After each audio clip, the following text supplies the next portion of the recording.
Okay. I'm not planning on pleading insanity.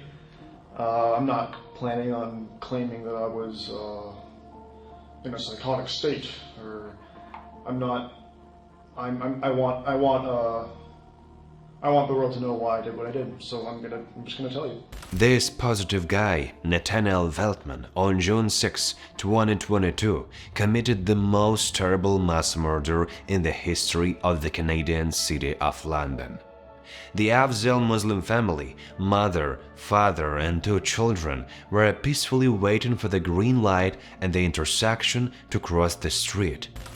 In the video, you can see the Afzal family approaching the intersection and stopping, waiting for the right signal, and then the black pickup truck on which Veltman first passes by at normal speed, but after a couple of seconds returns, already in a speeding car, and crashes right into the unsuspecting people. Of the 4 family members, only the younger son survived from the hit. The killer was detained a short time later. Today, we'll see his interrogation, which took place the next day, and try to understand the motives. Okay, do you want to talk to a lawyer again? This is Maybe later, but I'm happy to talk to you right now. Okay, I just want to make sure that you're, because I'm not here to, I don't want to trick you. I'm not trying to trick you. Well, regardless of whether or not you were or are, I am not. I'm not planning on being dishonest, or how do I put it? I'm going to be honest about what I did. I'm not going to try to. Okay. I'm not going to be trying to. Oh, how can I get a lower sentence? Or. Okay, I appreciate that. It's not because it's not at all that. It's a. Well, I'll explain, I guess, later when you're asking questions. But. Okay. I just, again, I want to make sure that you have advice, you've spoken to someone, they're aware of your situation, and that you're satisfied with the advice you get. I'm aware that anything that I tell you can be used to make my sentence worse. I know that if you're trying to get the least sentence or get the least whatever, your best bet is to never talk to the cop. Don't talk to the cops at all without a lawyer. But that's not my intention to do. Okay. I'm not planning on pleading insanity. I'm not planning on claiming that I was in a psychotic state, or I'm not. I want the world to know why I did what I did. So I'm just gonna tell you. To be honest with you, Nate, I have a lot of questions for you. But you're gonna get them. But what I'd like to do is just give you the floor, so to speak, and I'd like you to tell me what happened. But I'd like you to tell me what happened in as much detail as possible, as best as you can recall it. And I'd like you to start at the beginning, wherever the beginning is for you. That could be 20 years ago, it could be 3 hours ago. I have no idea, as I wasn't there, but wherever it is for you, you start and you go right through to the end, wherever the end is for you. Okay? And I'm not going to say anything. I guess when I turned 18 and I started getting a little interested in politics, and I started doing research on the whole 2016 Trump election. And that was the first time that I noticed that the media is very dishonest. That they, basically that was the first thing I noticed. I was like, wait a minute, why is their coverage so weird? There's like every other young person, like, oh, he's evil, right? But as I started doing research, I was like, the media's being dishonest. Like sometimes it wasn't always outright lies, but it seemed like they were so biased and they were so dishonest. And from that point on, straight down the rabbit hole I went. I just kept uncovering thing after thing after thing. I learned about mass Muslim on white crime that went unreported.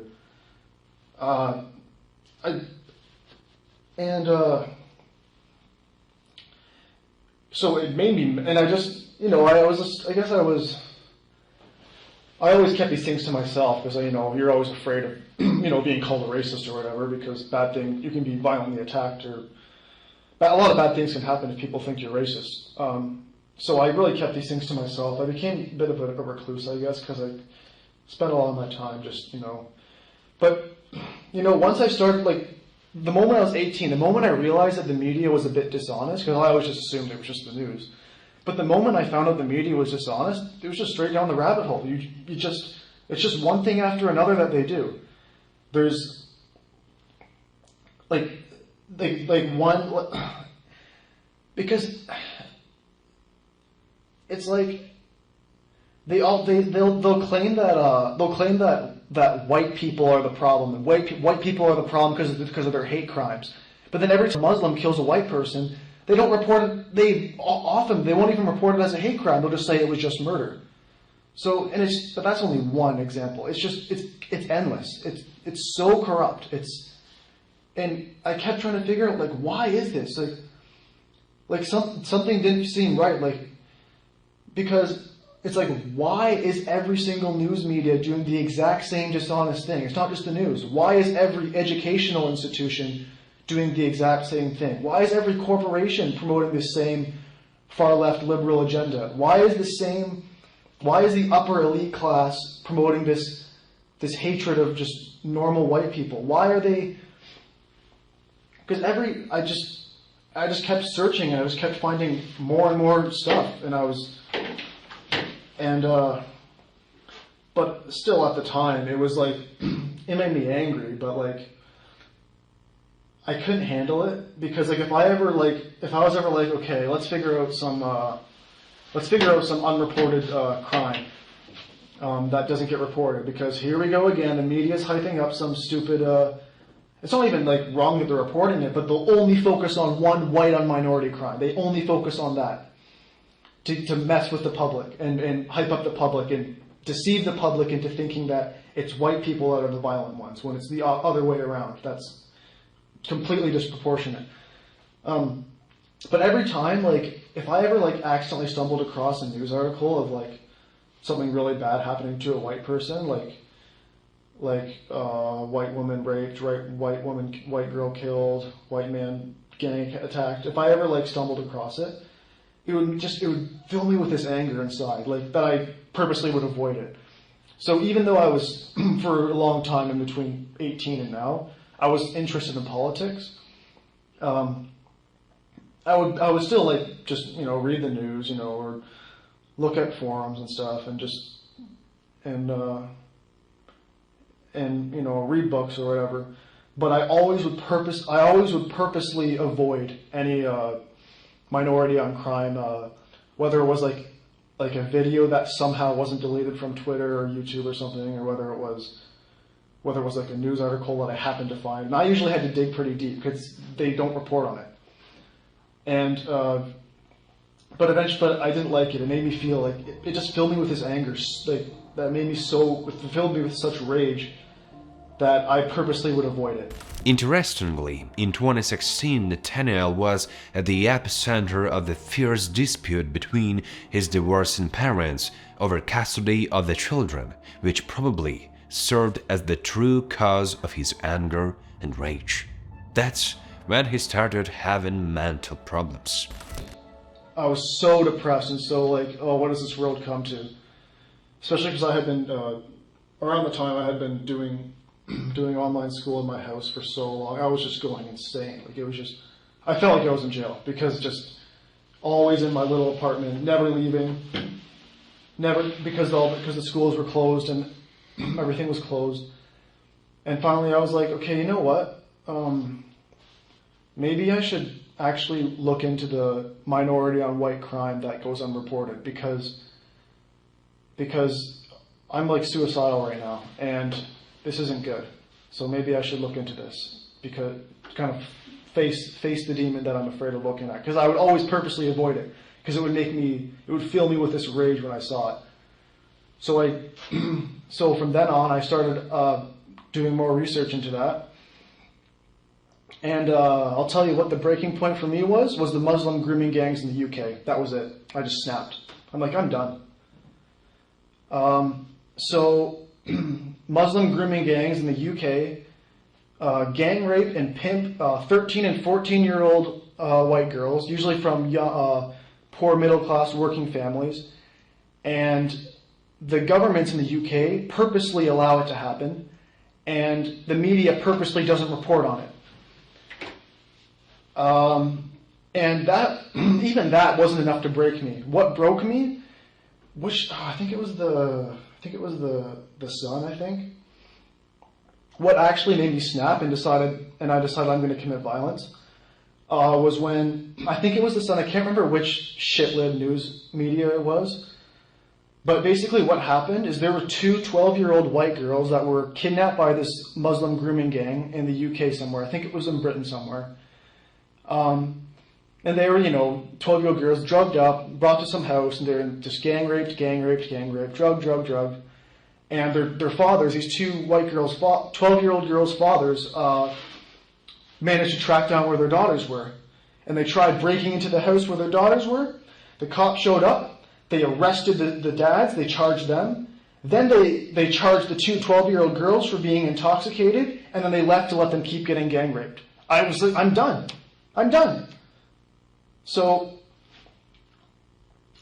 So I decided, all right, this is it. I'm gonna commit a terrorist attack.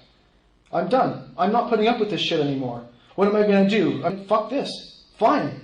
And in all honesty, I would blame the Western governments for what happened. This isn't like,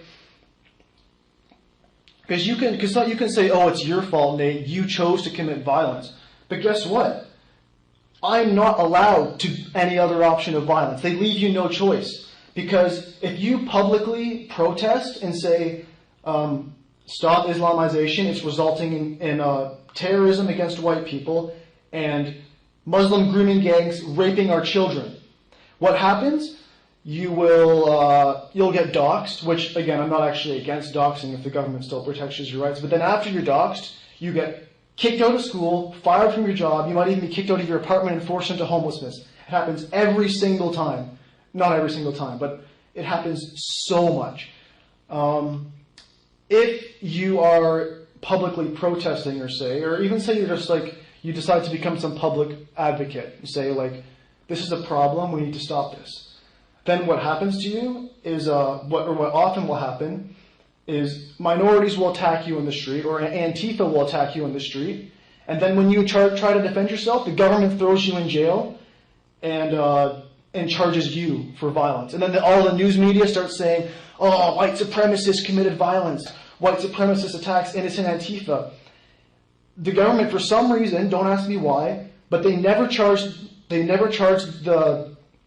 whether it's like minorities that attack these if like minorities attack white activists, or whether it's Antifa, because all these giant corporations that are funded by people like Jeff Bezos and George Soros and stuff, or even I don't even know who they all are, but all these like corporations, these like basically liberal like protest organizations, they all get all their bail is paid immediately.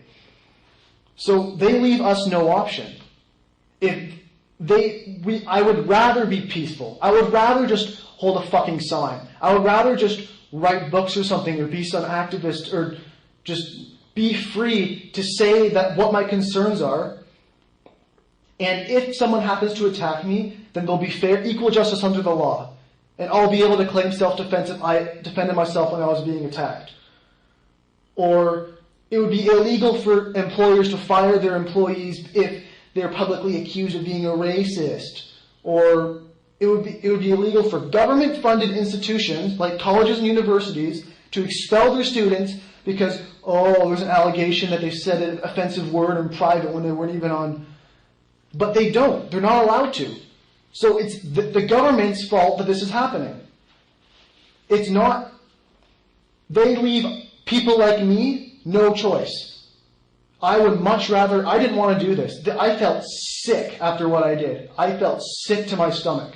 But they leave us no choice. So if Western governments are going to purposely cover up for Muslim grooming gangs that are raping 12-year-old white girls, 13-year-old white girls, 14-year-old white girls, if they are going to purposely cover up for it, and if the media is going to purposely not cover these things, then I'll bring attention to it with brutal violence. I don't care. They leave me no choice. So there's a few different reasons for why I did what I did.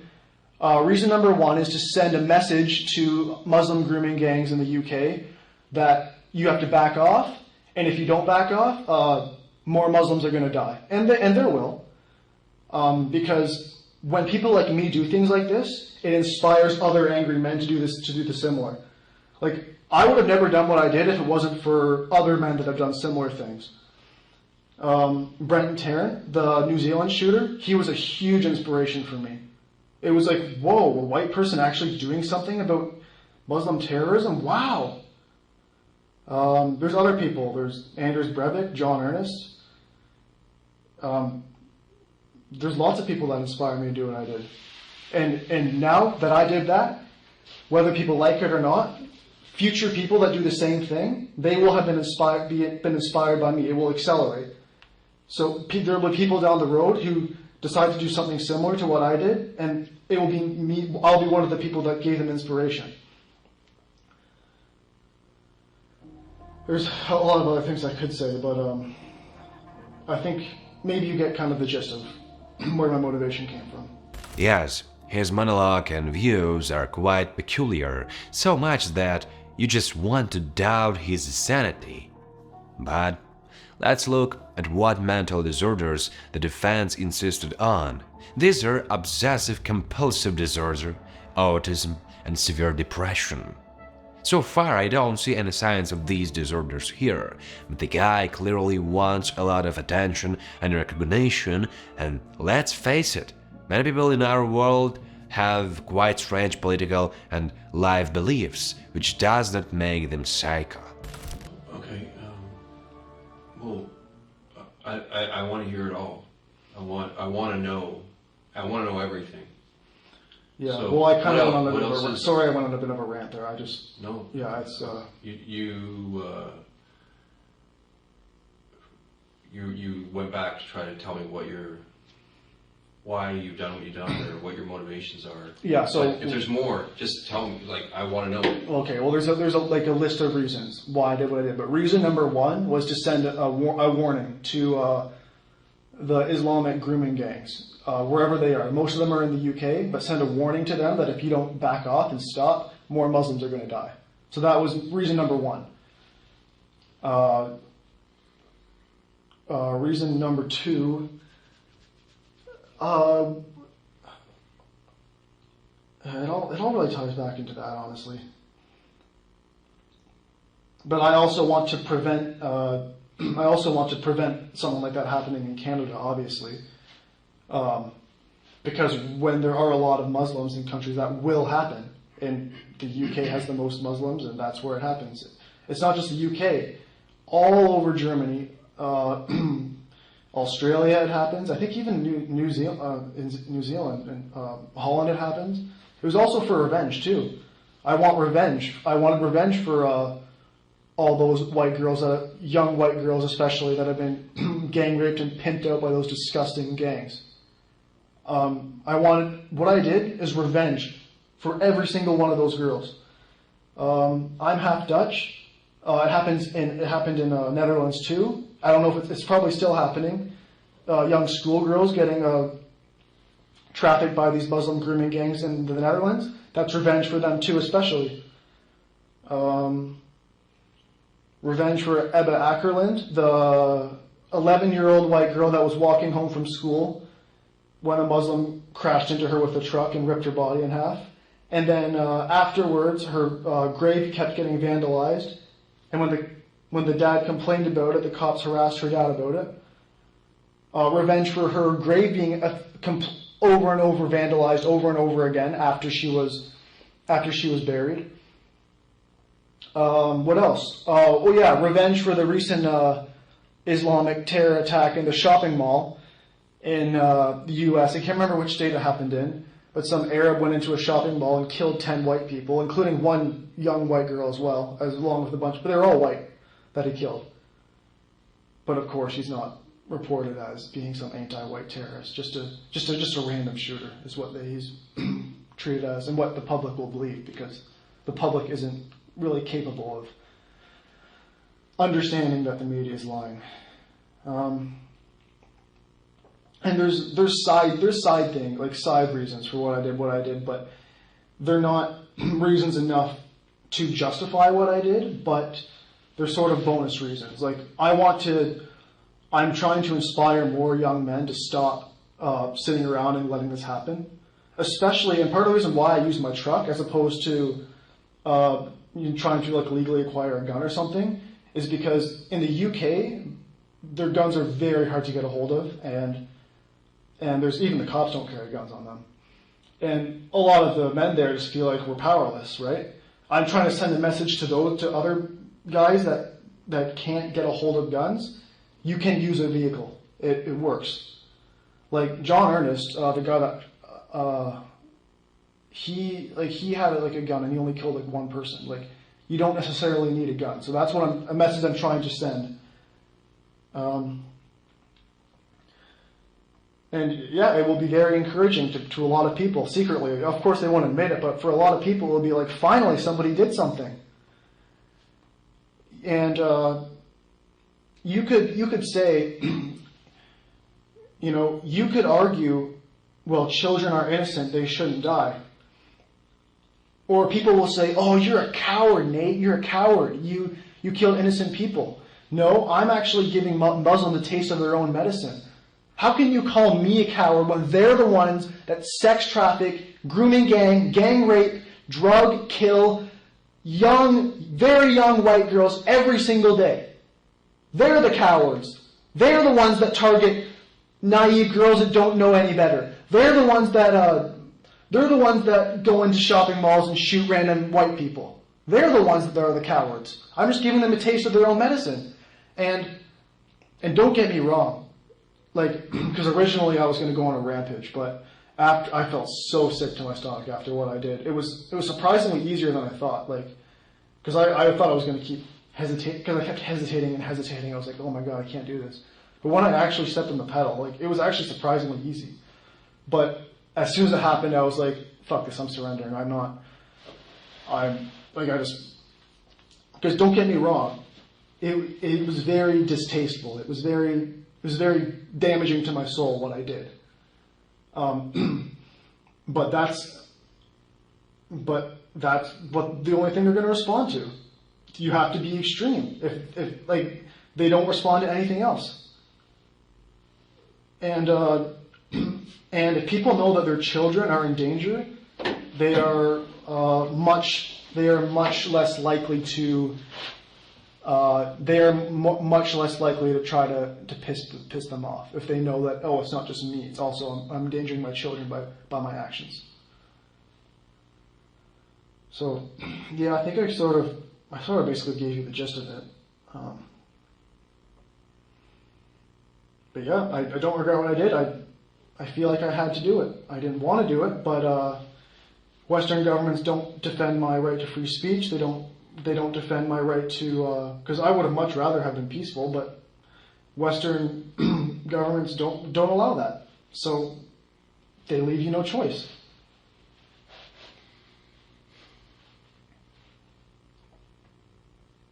It's not like, even terrorism is something you can kind of like push to the back of your mind. Like another Muslim terrorist attack. Another Muslim terrorist attack. But the Muslim grooming gangs, that was just too much for me. I'm like, just fuck this. I can't put up with this anymore. And most white people today, they live in this individualism. They live in this, what they do is they basically think like, oh, just don't think about it because it's nothing to do with race. It's just an individual. So I just have to focus on my own life and I don't have to worry about what happens to other people. And that's a wrong way, that's a destructive way of thinking, because you keep thinking that while you keep on becoming a minority in your own country, and you keep seeing the anti-white terrorist attacks and rapes and murders getting worse and worse and worse. You're just deceiving yourself when you do that. It's like how can somebody in the UK see all these? And by the way, they are targeting white girls because they don't do it to their own people. They are targeting white girls on purpose. They have because they have some like historic revenge desire from the Crusades or whatever. But how can you, as a white person, just see that happen in your own country and keep on saying, well, it doesn't matter. It's just the problem of the individual. It's just that individual Muslim's bad. So it's just a problem of an individual. It could have been anybody. It could have been a white gang, rape gang. Like, they're just so stupid. They just, with this ideology of individualism, they deceive themselves, basically, from what I can see. Like, if you don't collectively resist something and say, no, I'm going to defend my people, then you're just living a lie. This is what I would argue. Can we?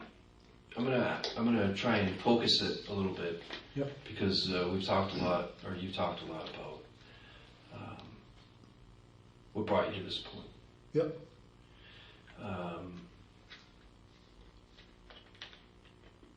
Can you just take your mind back to yesterday? It's almost after 2 in the morning. So, yesterday, take me through your day yesterday. Saturday? No, so it's now Monday morning. Sunday? Sunday. I just worked like usual. Okay. So just start at the beginning of your day and take me all the way up until right now. I was just on my way home from work, and I saw some Muslims walking down the street, and I was like, well, I guess if I'm wanting to send my message, maybe now's a chance. And I hesitated, and I went home, and I paced around, and I was like, I'm done putting this off, I'm just going to go do it. I just went and did it.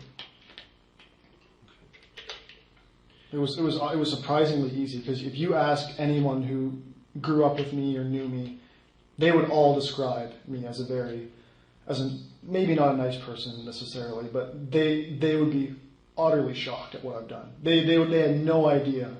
I don't think anyone would have had any idea what I was planning. So this is not like I don't know if like people are going to try to frame it this way, but this was not like a psychopathic desire just to kill innocent people. This was politically motivated, 100%. But it's, especially when there's so few other people that seem to be doing anything, I really had to force myself to do it. It was not, I took no pleasure in what I did. After I did it, I felt relieved, like, oh my God, I finally did it. Yes, this is undoubtedly a political motivation. Look what he is wearing, a white t-shirt with black crosses. And a month before the crime, Nate wrote a whole manifesto called White Awakening. But in addition to politics, there is also a personal desire for fame and glory, mixed of course with problems in relationships with parents. But it's not something that it's too bad that it had to come to that point, I would say.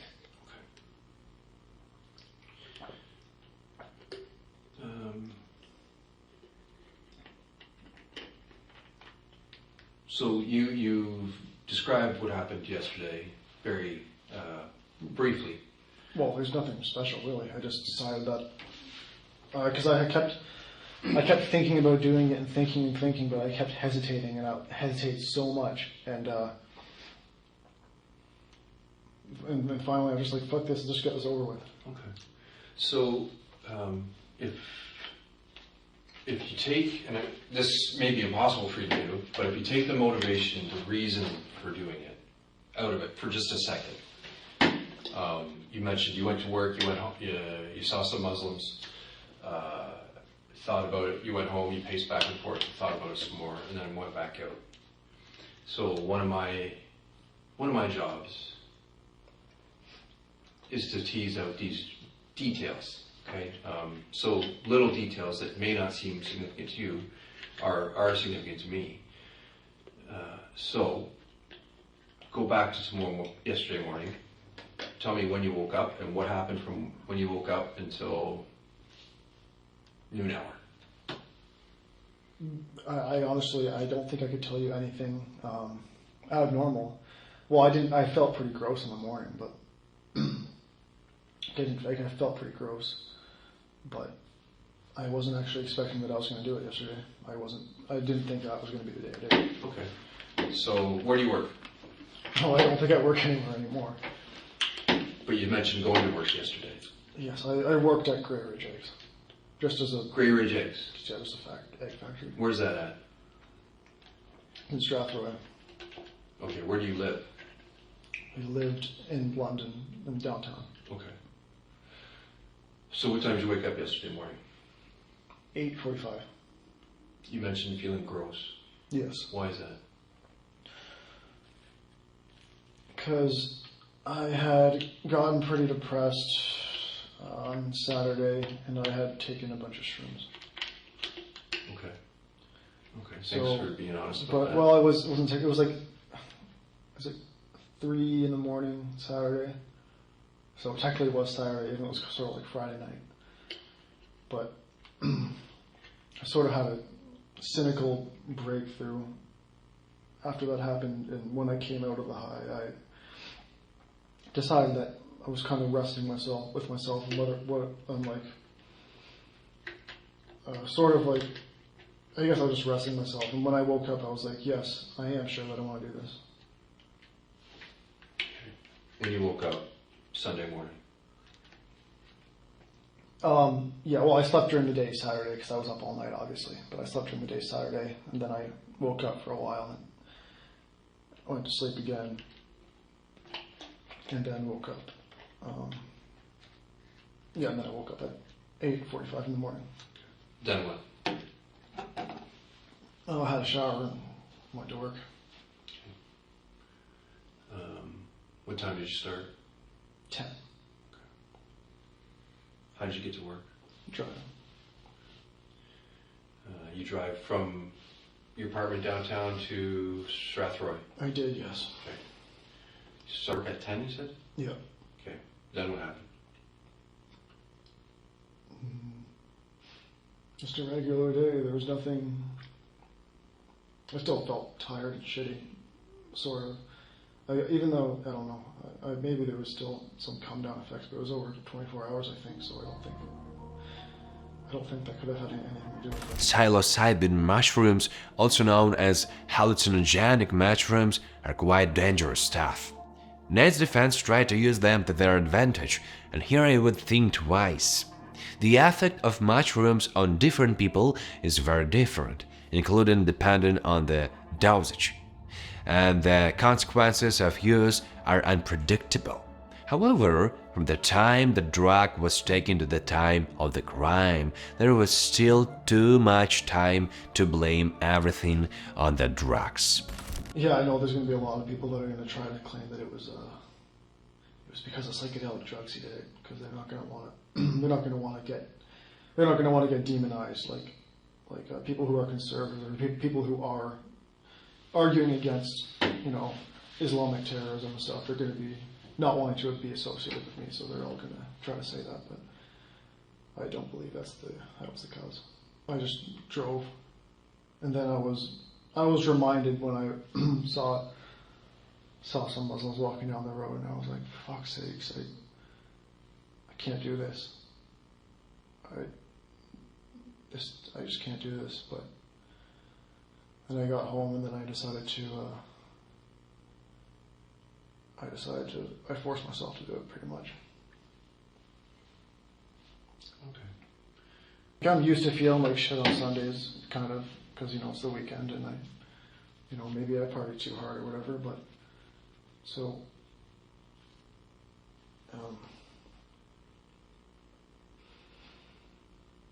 But yeah, I decided that I was ready to throw my life away for the. I don't even consider it throwing my life away, but I was ready to, in that sense, throw my life away for what I consider to be a greater You good. mentioned you saw some Muslim people on the way home, Yes. and that reminded you of these things that you've been feeling. Yeah, I knew that I felt like I was being a pussy putting it off. it was tiring to keep putting it off. Okay. Where did you see those people? It was on Hyde Park Road. Yeah, it was on Hyde Park. Was it on Hyde Park Road? No, it was on Oxford Street. I think it was on Oxford Street. Yeah, it was on Oxford Street at a light. I can't remember which light it was at, but it was at a light. Okay. Don't get me wrong. Not a very, very distasteful thing. Very, very distasteful thing. But I don't feel like I had any other choice. Okay. Just to clarify, you mentioned that you saw some Muslim people that reminded you of these. Yeah, they weren't the same people that I killed, though. Okay. Just saw them, drove by them, and went home. Yes. Okay. Tell me everything that happened once you got home. As much detail as possible that you can remember. I know that a lot's happened since then.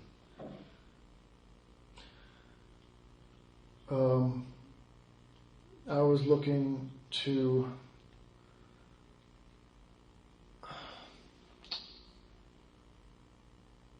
I ate a little bit and yeah, paced back and forth for a little bit thinking about was I ready to do it? Was I ready to do it? And then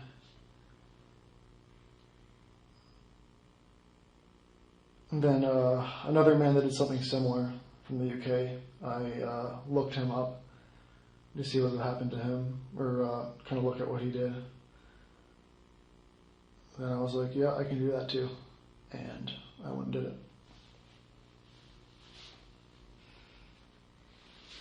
Who's that man? I can't remember his name. He's from the UK. He drove a van into some Muslims by a mosque. He was actually, I mean, people probably would feel a lot more sympathetic towards him than me because he actually in the UK, right? But clearly that's not enough to tell him to stop. So I'm gonna have to escalate. So you looked him up, saw what he did, how he did it, and you said, I can do that. Yep. And then what?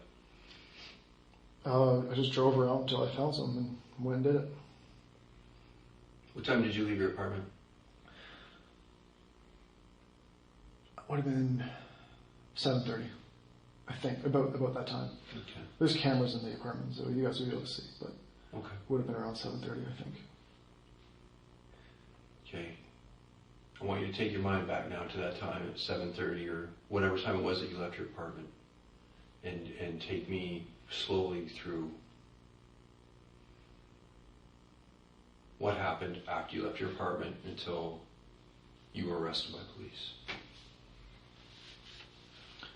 So if you check the cameras, you'll see me hesitating a lot. I walk to the door, and then I go, fuck sakes, walk back, and say, fuck, a few times. And then finally I was like, all right, let's go. And I just left. You're asking about the drive? Yeah. So I left for the drive, turned around, then I pulled over.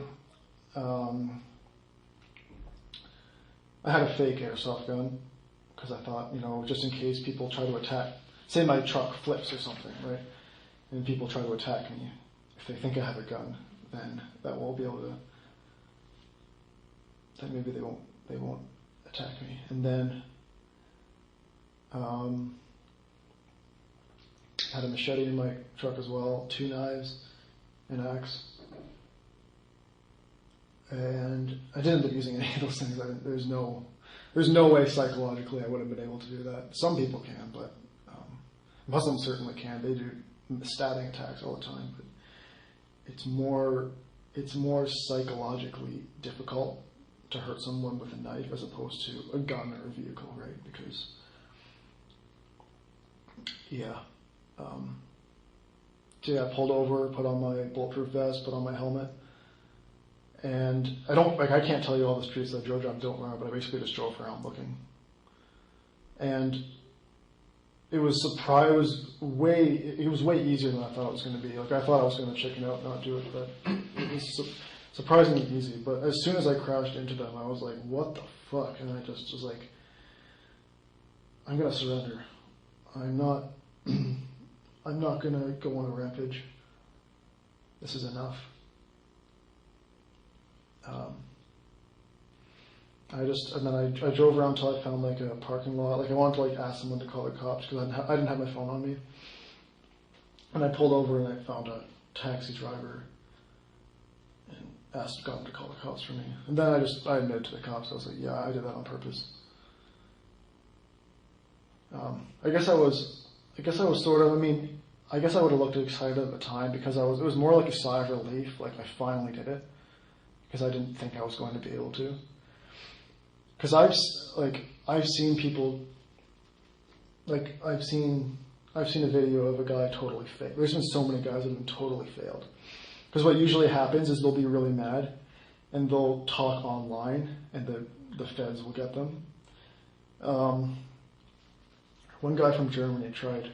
He wasn't doing the same target. He was trying to shoot up a synagogue or something, but he totally failed, and he made a bit of a fool of himself, I guess. So, yeah, I was like, I just kept thinking, yeah, I'm gonna just fuck it up. But once I actually went through with it, I just was like, all right, that's enough. I did what I wanted to do. The message, I'm pretty sure that the message is probably pretty strong now. I'm gonna surrender now. I was inspired mainly by Brendan Tarrant. Brendan Tarrant, an Australian mass murderer who carried out a shooting at a mosque in 2019, resulting in the death of 51 people, had similar motives and fully acknowledged his guilt. He was the main person that inspired me, but even though it's not like an active like underground group, they will, I'm sure, like, they're so pissed off about the same shit, and they will likely follow through. Okay. If it doesn't stop. Okay. So you mentioned that you did what you wanted to do. You've talked about how you felt after you did what you did. Oh yeah. You talked about using a vehicle.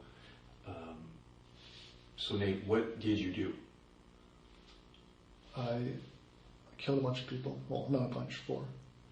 Okay. How? By crashing into them. Where? I can't remember what street it was on. I can't remember now. It happened so fast. Just go back, take me back to the time period right before this happened, right before you crashed into people. And describe for me what you saw, what you did, and what you were thinking. It was very blank. I just like, let's just do it. Pedal to the metal. That's what surprised me, really. I was surprised that I didn't hesitate. After it happened, I was like, oh, what have I done? And I'm surrendering. But before it happened, it was pretty easy. There wasn't really any hesitation at all. Just like, let's do it. What did you see? What do you mean, what did I see? Right before it happened. It was such a blur. It happened so fast. Like, I saw them obviously fly over the truck when I hit them, but that happened so fast I barely even saw that. The people that you hit, how did you come upon them? I just saw them walking.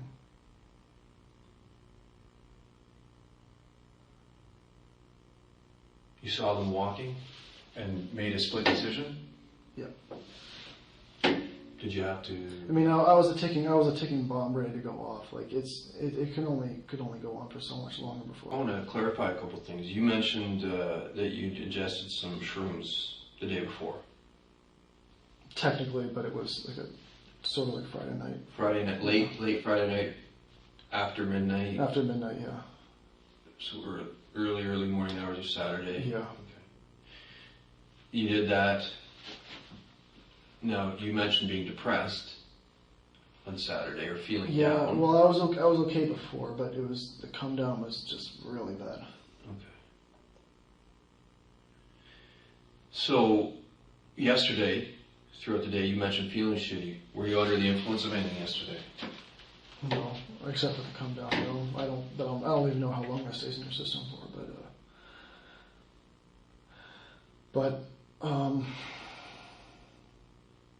no, I didn't take anything or nothing.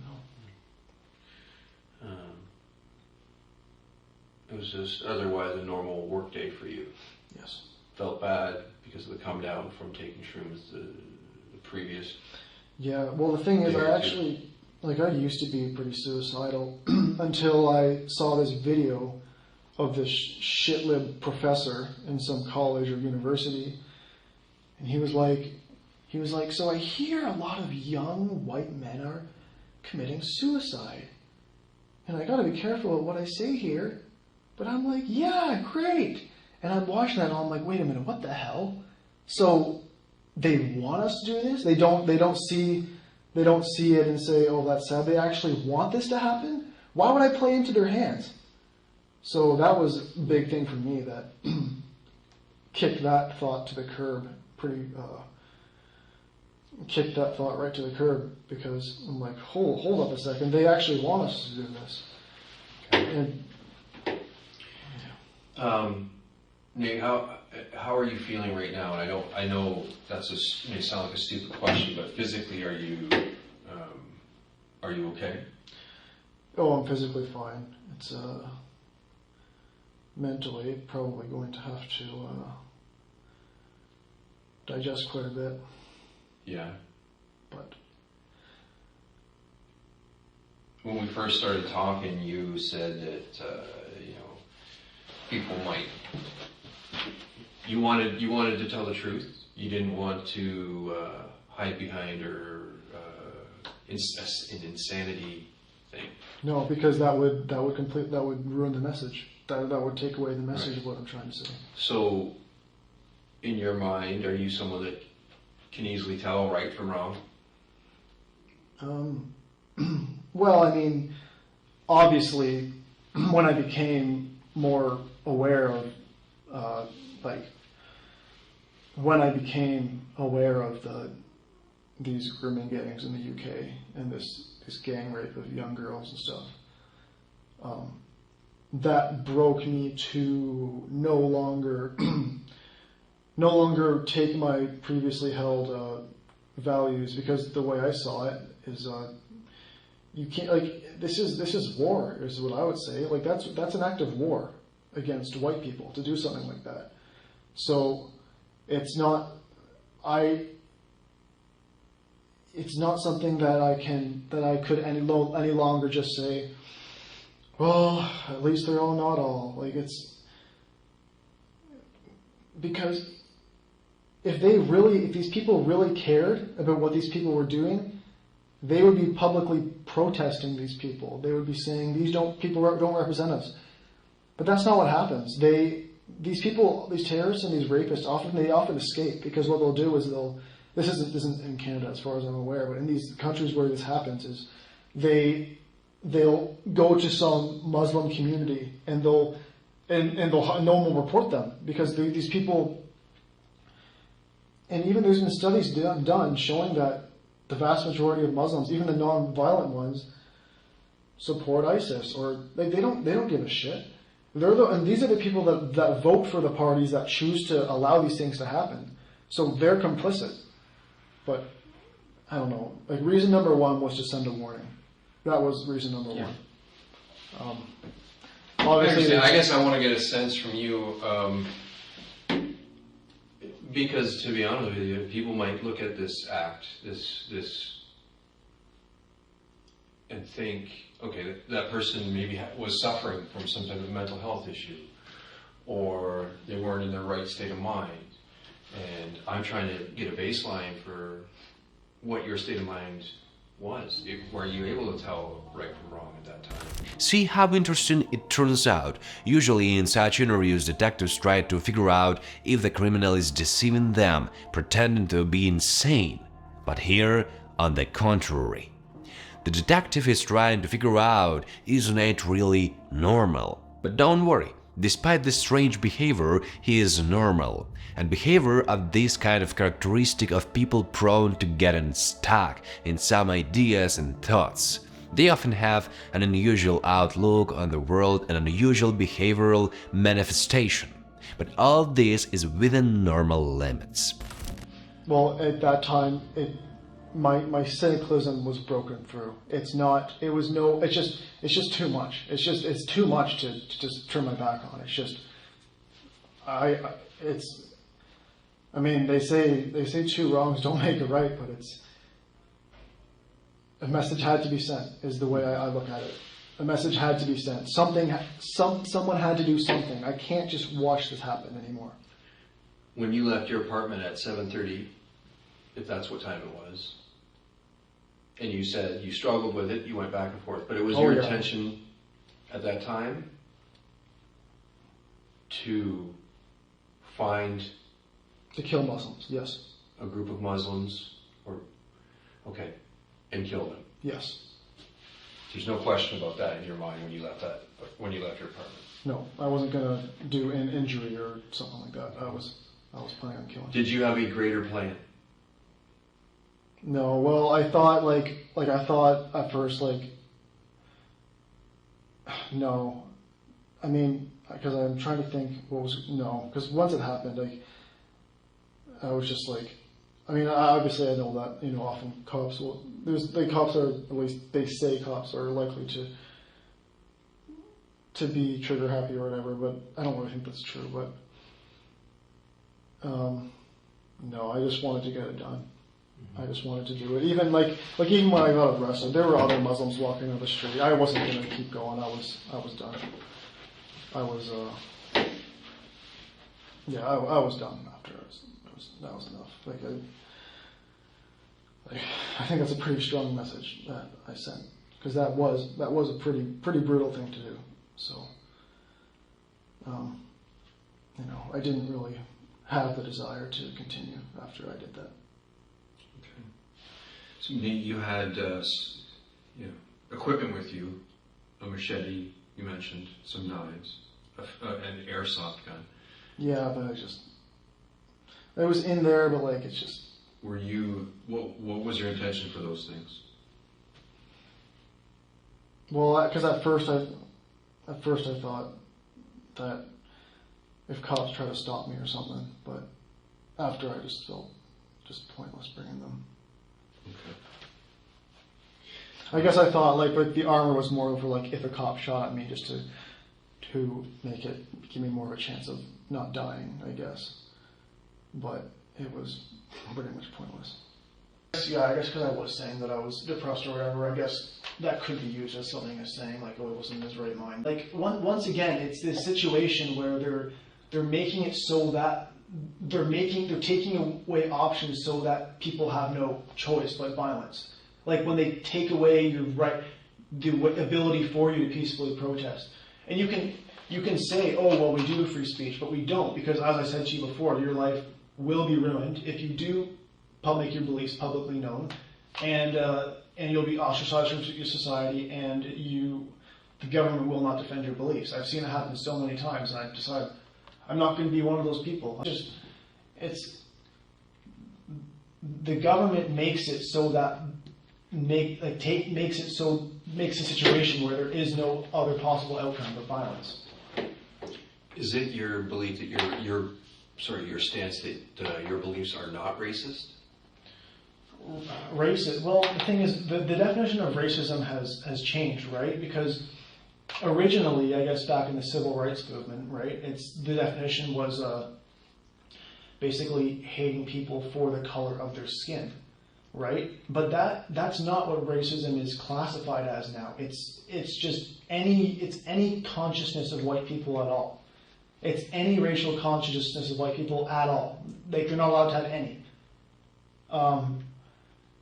But all minorities can. So rather than saying, no, I'm not racist, they're the real racists, I would say, yes, I am a racist, and also all minorities are racist. Because again, the definition has changed. And I'm not going to, beat around the bush to try to not get called a mean word, right? Because regardless, because I don't make definitions of words, right? So I understand, okay, the modern definition of racism means any consciousness, any racial consciousness of white people whatsoever. I mean, hell, they've even made articles saying, is your baby racist, right? Where if a white baby, prefers to be around white people, then right? It's just, but they use these hoaxes, right, and these different words, and they have them, and they manipulate the public, and the public, just your average person, they have these words associated with the metaphysically evil. So, to the point where the public hates people who are called racists more than they would hate when they would hate some rapist, right? Okay. Or some, I'm sorry, I probably didn't really answer your question clearly there, but well, I think I understand that you. But yeah, I'm saying. What you're saying. I think so. I think I understand. Right. Well, yeah. So yeah, by definition, yes, okay. It is racist. Yes. And you're saying that racism definition has changed over time. Right, but in my defense, I don't be one of those people who say, "Oh no, liberals are the real racists." No, I say, no. Every race is racist. Every race has a collective interest, and that's fine, and that's natural. It's normal to have collective interests, and if you feel angry because you see other white people getting young girls getting gang raped by these disgusting Muslims, that's not evil. You're not evil for thinking that. That's natural. And it's only in this modern society where people are so brainwashed to think that that's wrong. For thousands of years, European countries offended themselves. Okay. You've talked a lot about Muslim grooming gangs. Yeah, because that was the number one thing that radicalized me for sure. And their abuse of young white girls. Yes. Now, what would your reaction be then to a Muslim grooming gang and their abuse of a young Muslim girl or a young girl of a different race? Well, I'm still against it, obviously. But even if they were doing it and I'm sure they do to some extent, but it's not at all the same to the same extent they do it to us. But even if they were to be abusing a member of their own race, if that's your culture or whatever, you cannot bring that here. Keep that in your own country. You can't. And that's why this multicultural society that we live in can't work. And everybody, and the smart people know that. They know that this is going to end in a disaster, and it already is ending in disaster. Because different cultures have different interests. And when you have these political parties that are coming out and saying, if you are a minority or if you are a non-white, we are going to give you free stuff. Well, yes, then obviously these minorities, the Muslims, yes, they will be voting. Obviously, they are going to vote for these parties that are going to give them free stuff. I don't care if that's legal. I don't care if that's legal. That's still theft. They're stealing money from white people and they're giving it to foreigners. Same when they say, oh, we're going to let mass immigration come in.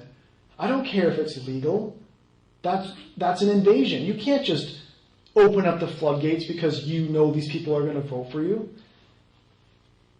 I think I went on another tangent. Sorry, I keep on going on tangents. But okay. No, let me bring you back then, Nate. What you mentioned that you ran over some people.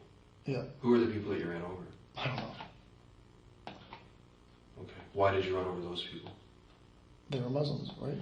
Were they not? I mean, I don't know who they are. Well, I guess I really.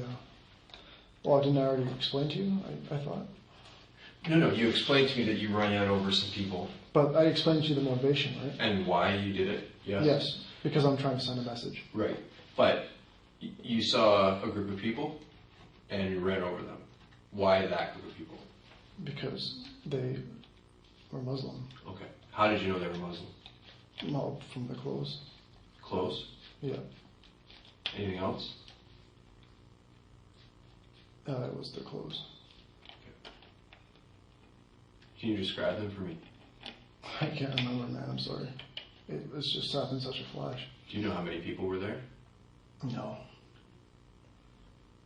Do you remember if there was any, like, approximate ages of the people that were there? I knew there were children. That's the thing. I knew it had to be. It had to be brutal. It had to be a very strong message. So yeah, I knew what I did.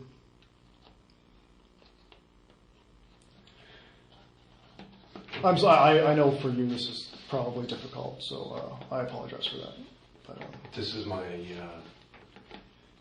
job, and I love my job, and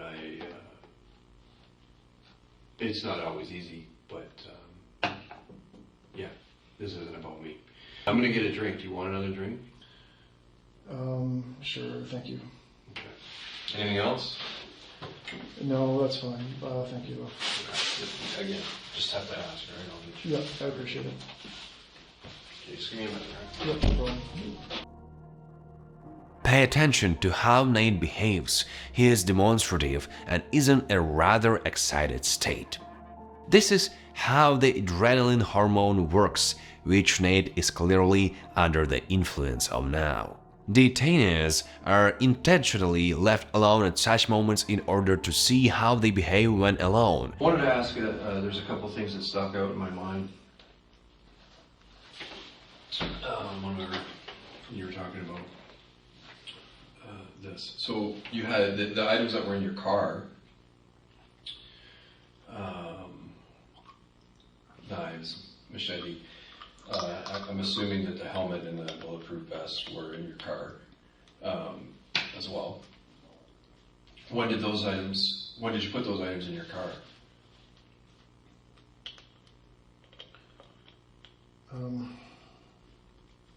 I had them for a while, but I'm going to pass on that. Sorry. Okay. If that's... That's completely within your rights. Absolutely. You mentioned when you went home from work initially, you were pacing back and forth, and you looked up what the guy in the UK did. Yeah, I needed some motivation, I guess. Okay. But you don't recall his name? No, I can't remember that guy's name. I know Brent Tarrant. I know that guy. What's Brent Tarrant? He's a New Zealand shooter. Okay. Can you describe, can you remind me? I know that there was a massive incident in New Zealand. Yes. It revolved around Muslim people. I'm assuming that's who you're talking about. Yeah, he was my main inspiration. What were his acts? First, he shot up 2 mosques. One of them had a prior history of extremism, which the cops purposely didn't investigate. So that one mosque certainly a little bit would have been a bit sympathetic to the public, I guess, because the mosque was caught. One of the mosques that he shot up were caught.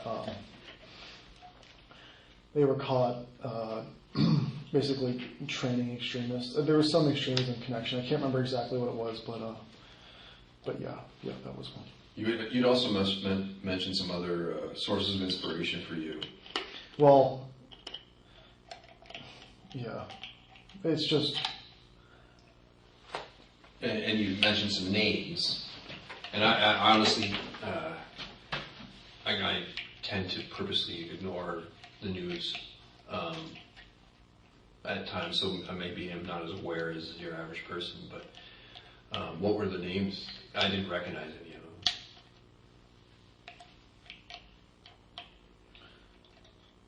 them. I'm going to pass on that for right now. Yeah. Okay. No problem. Were these? I mean, it is kind of in the same vein, but those sources of inspiration and motivation for you, were they all based on people who were taking action against Muslim people? Or was it various other peoples? Various. Okay.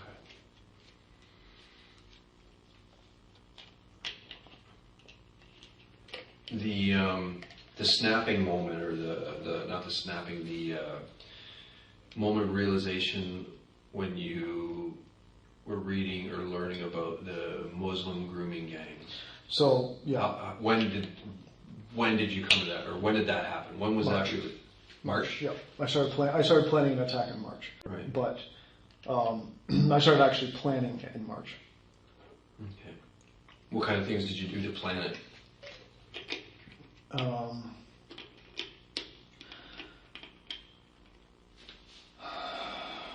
sorry, I'm going to pass on that too. Okay. You mentioned earlier I think you called it like, I can't remember the term, like people who are like heat scores or something like that for the feds. Mm-hmm. Were you referring to people who talk about what their plans are online or something like that? Well, you don't even have to do that. You can just say offensive things and you'll be put on a watch list. It's very easy to get nailed. That's why it's a lot more people get arrested than actually follow through with what they do, because most people aren't aware of how many feds are on the internet. So would you say that you've taken precautions in your planning? Oh yeah, I was very careful not to get on federal radar. Okay. How do you do that? How do you just not talk about it? Pretty much. It's not an easy thing to do. It's part of what makes you snap, because you're so sick. And it's not even like fed. It's just like being worried about being doxxed. What does that mean? Doxxed is when you're publicly exposed and then your life gets ruined, because what will happen is these corporatist funded Antifa groups will harass everyone around you. They'll harass your family. They'll harass your employer. They'll harass your school. They'll even harass your landlord until you're basically homeless on the street. Is what they do. And the government will purposely allow it to happen. So they'll say you have freedom of speech, but then it'll be like, oh, but private companies can ruin your life. So that is what just caused me to decide to do violence, because I'm not going to live I'm not going to live my life unable to even speak, unable to even say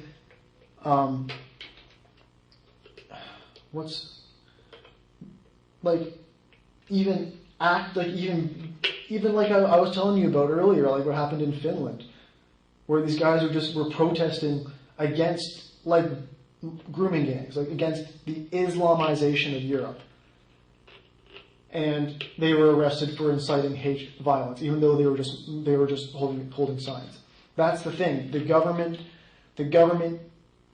makes it so there is no outlet. There is nothing you can legally do, because you'll just have your life destroyed anyway.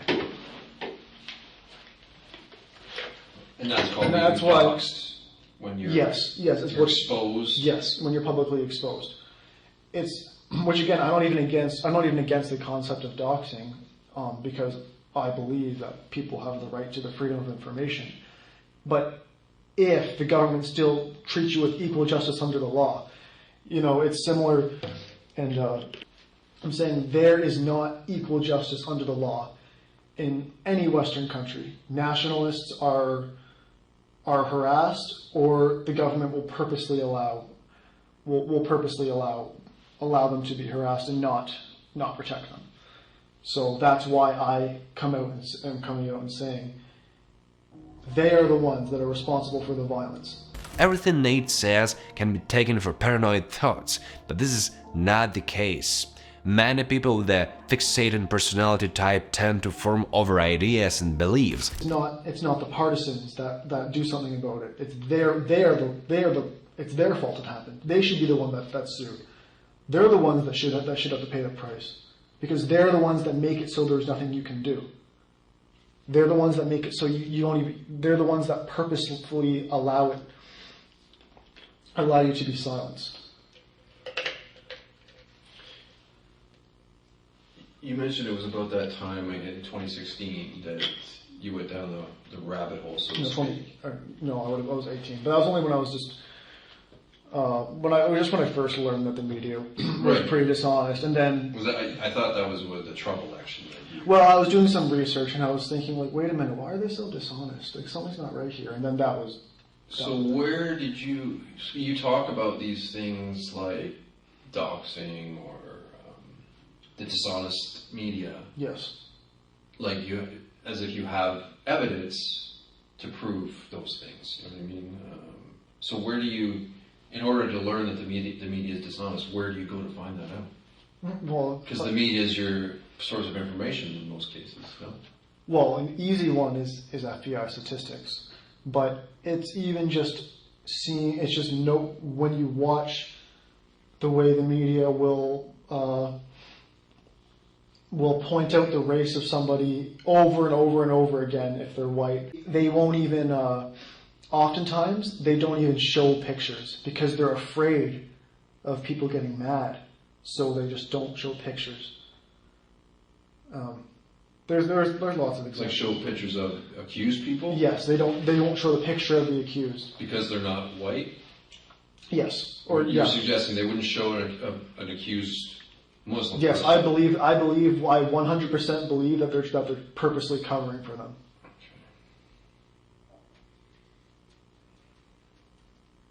And it's obvious. It's hard to believe.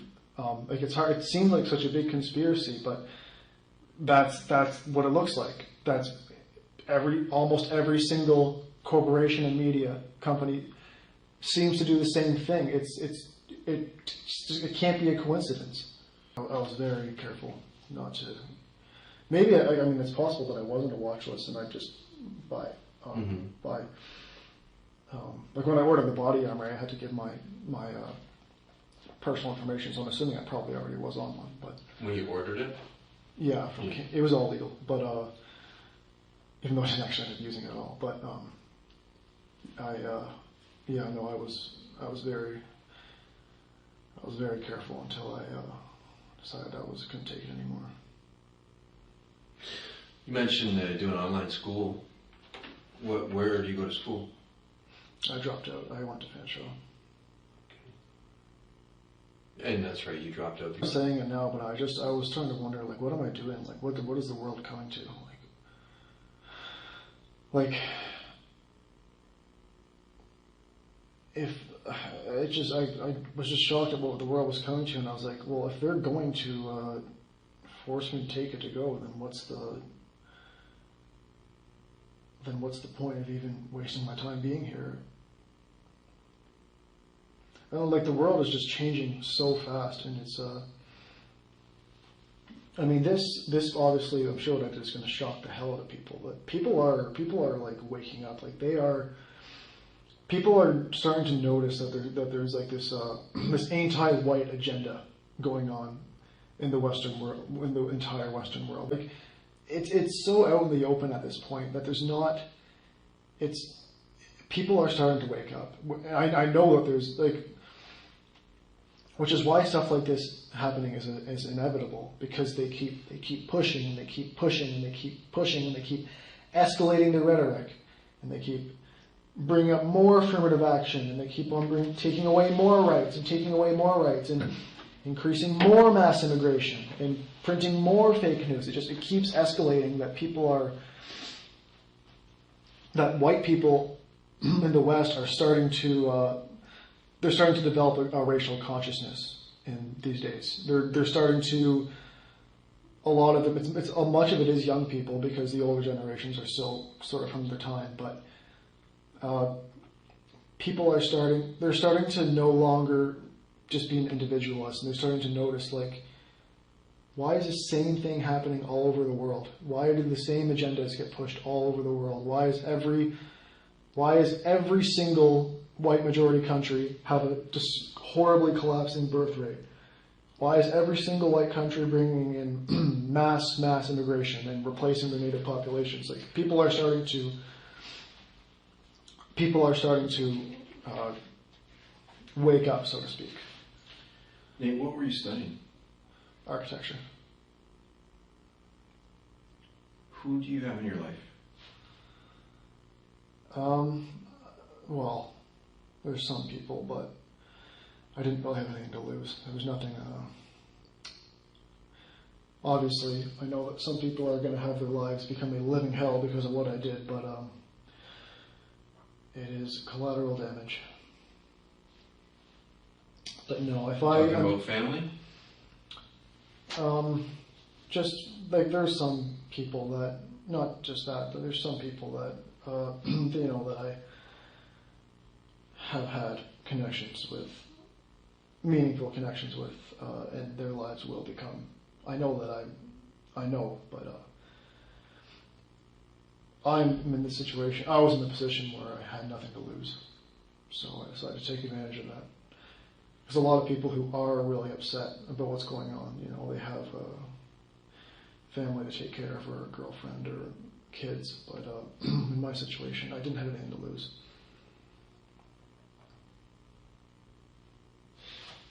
Nate, did you do this to be a beacon of inspiration for like-minded people? Is that why you did it? Well, that's a side bonus. But that doesn't justify what I did. My reason for doing it was to send a warning. But yes, in the sense that I am trying to encourage, for example, people in the UK who see this happening, I'm trying to encourage them. You can do something. You don't have to just sit there and let it happen. And you believe this message will reach those people? Well, it will, but like it's like I said, I would not have done what I did if it wasn't for others. So I know that it does change the atmosphere with every action. Before you went out, you kind of made the decision that this was going to happen today, or that's what we discussed. Yeah, I was sick of waiting. Prior to leaving your apartment, did you let anyone know that this was happening? No, I really wanted to get advice, you know, just like from somebody who could, like, you know, tell me, like, but you can't, because, you know, for obviously reasons, they're obviously going to report you, so there wasn't anyone that I could really talk to, so. Right.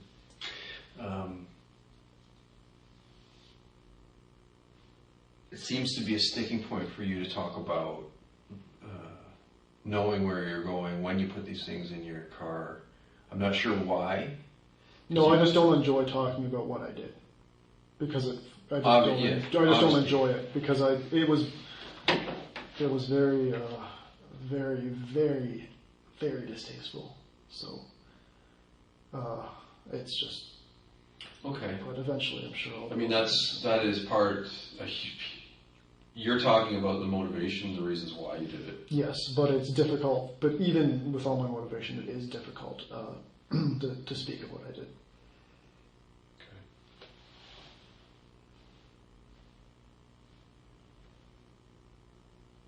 When did you first, the people that you ran over, when did you first see them? All passed when I talked to my lawyer. Here, in my opinion, the effect of adrenaline and the desire to finally speak out began to subside, giving way to realization, I think I've said enough for the maximum punishment. Notice how his rhetoric and behavior have changed. Now, Nate realizes perfectly well that he does not want to receive the maximum punishment, and it would be better to talk to a lawyer before talking to the police further, which again indicates his sanity and full understanding of his actions and their consequences. 1 second. I just gotta step up for a second. Now that he has calmed down, Nate behaves differently. He is no longer demonstrative, he is devastated and understands that nothing good awaits him. It's 3:35. Are you doing okay? Tired?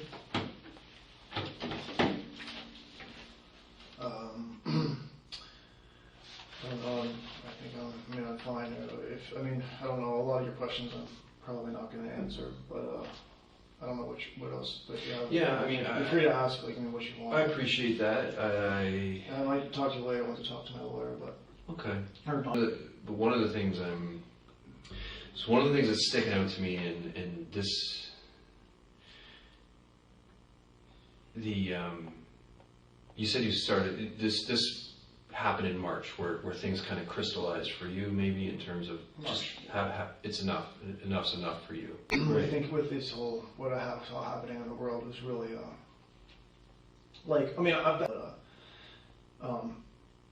that was when I really thought maybe I should, if I do want to do something, maybe it's better to do it now as opposed to waiting. Mm-hmm. Okay. So March, April,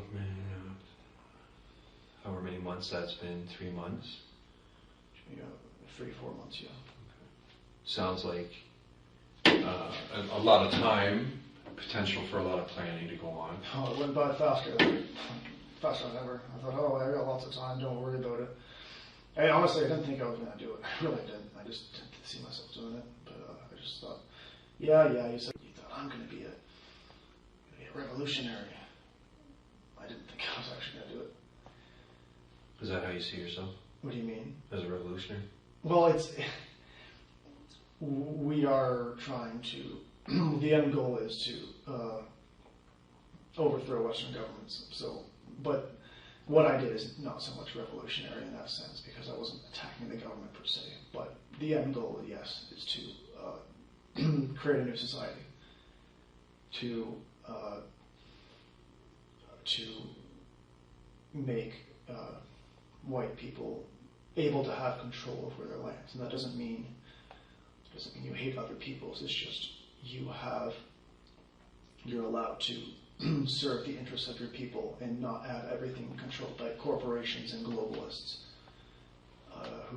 and not have your politicians bought off by big donors that want to lobby for mass immigration, for cheap labor and stuff like that. I'm going on a tangent again, but no, that's all right. I'm I'm very interested to find out everything about this. What motivated you? What plans you made? Yes. Now, I chose to go as brutal as I did because I thought I needed to send as strong as a message as I can. As strong as a message as I can. Okay. All right. So March, you said the time went by quickly. It was faster than ever. I can't believe how fast. I honestly didn't think I was going to do it. I honestly am still shocked that I actually did that. All right, Nate. So I really don't want to assume anything, but the items that you ordered, you said that you ordered and that you had with you, specifically the vest. I'm not sure about the helmet. Is that when you ordered those things in March? I can't remember, but I'm not going to. Oh no, it was. No, I'll tell you. I think it was like a month in advance. I think. Prior to March? No, sorry. It was a couple months after March. Oh, okay. All right. But it was more just like in the case that a cop shot me. In the case, but even at the time, I thought but it was kind of. It was kind of pointless. Okay.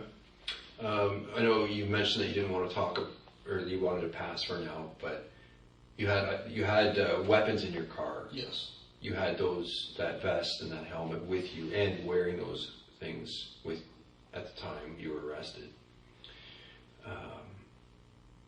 Okay. All right. I just don't want to put words in your mouth. So if that's inaccurate, I would please tell me that. But so here's my thing.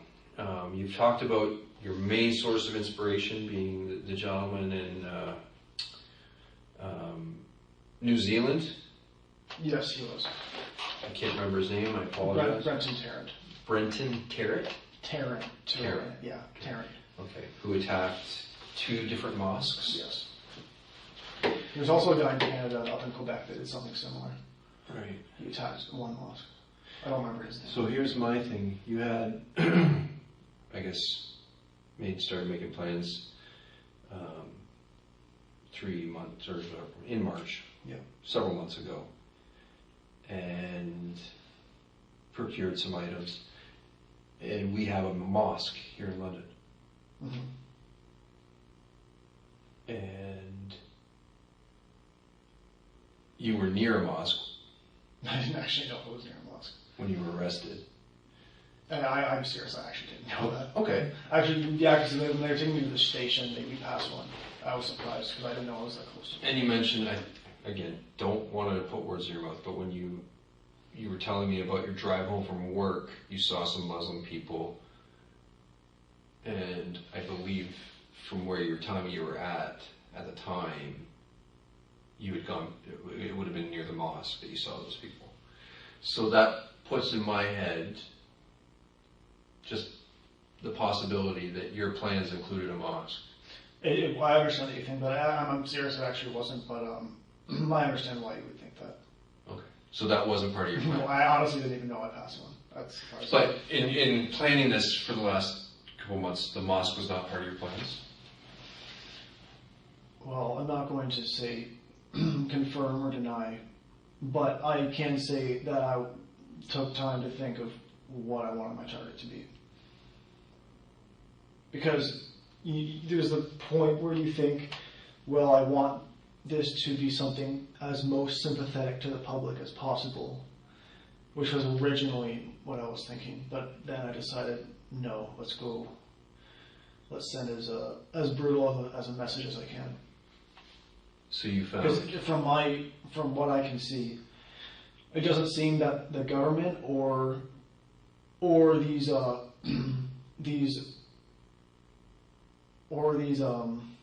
violent terrorists and rapists seem to respond to anything other than violence, is what it appears to be. I wasn't a revolutionary in the sense that I wasn't attacking the government directly. I wasn't attacking a government building. Actually, but even Timothy McVeigh from the 1995 Oklahoma City bombing, he was a bit of inspiration for me too. Not so much that, not like it was a long time ago, so it's a different thing. But I think he's right when he says the government is committing atrocities in other countries. The federal government is slaughtering its own citizens with these gun grabs. I am simply waging war against the government. And I understand what he's saying. He's saying, you can't say, oh, you're this evil terrorist when it's the government does this stuff every day. You're just fighting. So, I don't know why I keep going on tangents, but yeah, he was a bit of an inspiration as well, although it's a long time ago. Okay, so you just mentioned, prior to talking about Timothy McVeigh,